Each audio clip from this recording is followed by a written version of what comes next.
Sa mga probinsya, kabi-kabila rin po ang sunog. Parehong problema sa kuryente ay tinuturong sanhi ng sunog sa isang simbahan sa Urdaneta City at sa isang restaurant sa Iligan City. Narito ang report.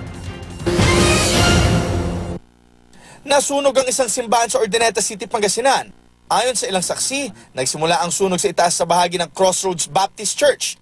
Tinitignan sa ng sunog ang ilang ulit na pag-spark ng linya ng kuryente sa lugar. Tinatayang nasa 200,000 piso ang halaga ng napinsalang ari-arian.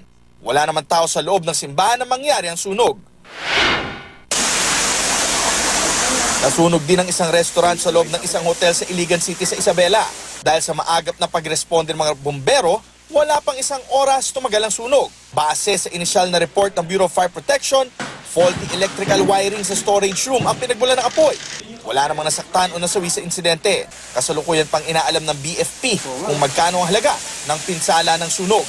Para sa unang balita, Jay Sabale, reporting.